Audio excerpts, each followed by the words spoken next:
You can now get a 30-day trial to experience The Athletic for free. Visit the link in the description below to try it now. Hi, my name is Maram AlBaharna. This is Tifo RL, and today I'm going to be talking about Harry Maguire. Harry Maguire is a player that's been making a lot of mistakes as of late, but I'm going to be talking about what he adds to this United side in terms of what he does off the ball and what he does on the ball. So let's just look at how United line up and how he fits into that side and whether that's helping him be better or worse.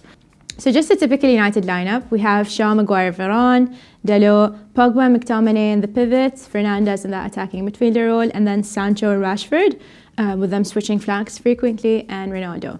Let's first talk about the forwards and how they add to United's defensive structure. When you have Sancho, Ronaldo and Rashford, now these players are not players known for their defensive traits. They're not going to be tracking back as often or as much as they should do when United are out of possession, which means that United's wide areas are going to be constantly exposed, which means that any winger can just run into the byline and make a cross or even try to cut inside and dribble his way through into the box. So that already means United's backline is suffering from one problem, which means that their fullbacks are constantly outnumbered and they have to deal with these situations themselves. So that means it kind of forces United's center backs to come out and protect their fullbacks in these situations when it should have been their forwards. So that's a little bit about how their forwards are not contributing to their defensive structure. So let's look at United's double pivot. They don't have a natural defensive midfielder. What that means is basically when United are trying to go forward and create their chances in attack, these spaces will be left vacated and their back line is going to have to defend any chaos that might come their way in terms of the opposition. And they're quite slow to come back. And if they are in that position, McTominay, for example, tends to overcommit and gamble, and that means a player can quickly pass through him. That's a problem that's present with all of United's defensive midfielders right now. McTominay, Fred, even Pogba at oftentimes. So they need a defensive midfielder, but at the current time, because they don't have one, their backline is constantly exposed, which means any winger gets a free run at them, which is kind of not normal. Usually you should have a compact defensive structure that protects their backline. Right now, United's backline is not being protected, which means that players like Maguire have to constantly come out and try to set off any fires that United themselves are causing, which is counterproductive. Okay, so we've looked at how United line up tactically in terms of their defensive structure. Now let's look at some data. So I plotted Harry Maguire's defensive actions for Manchester United. Now this includes everything you can think of: tackles, interceptions, aerials, you get the point. I also plotted United's volumes of shots conceded on this gigantic pitch, as we can see here. And we can see that Harry Maguire has quite a high average defensive engagement outside of the box. So A, this is reaffirming what we know.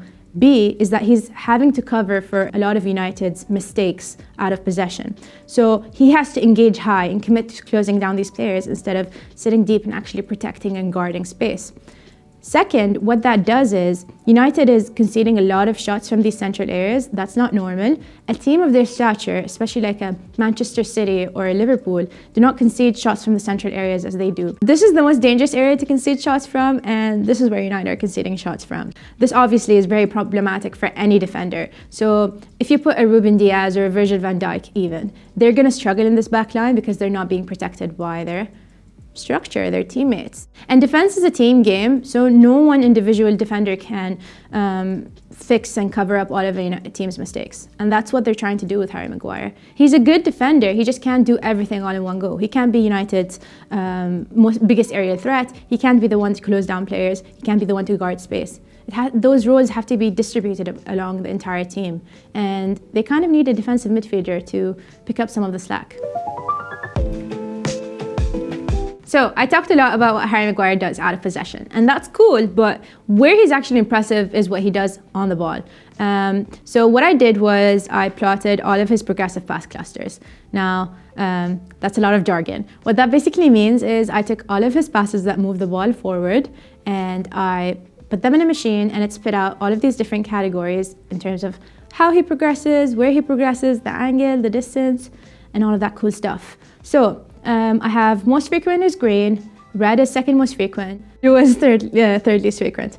So green, These are his most frequent progressive pass clusters, and these are passes from deep to find runners in space. Now, what this does is allow United to transition very quickly from their build-up to their attack, and it kind of really fits United's profiles in terms of who they have as Rashford and Sancho. They're both players that like running into space and can cut inside and basically create trouble for the opposition when they do that. So having an initiator from deep, like Harry Maguire, does fantastic stuff for the chances that they can create in transition. So Harry Maguire tends to be a double trouble in terms of how he moves on the ball, in a sense that he's not just a progressive passer, he's actually a very good progressive carrier of the ball. So why that's super valuable is because United don't have natural progressors in that midfield, Maguire acts as a makeshift tether, so to speak, and allows them to move the ball forwards and kickstart those attacks. And without him, they'd really struggle to progress the ball, and we saw that in the Europa League final as well. We looked at how Harry Maguire progresses the ball in terms of carries and passes for this Manchester United side. But let's look at how this Manchester United side progresses and where they attack from. 42% of their attacking touches come in the left third, in comparison to that right flank 32%. That's unusual, and the reason that this happens is because Manchester United's best progressors on the ball all are on the left side. So we're talking about Maguire, Shaw and Pogba.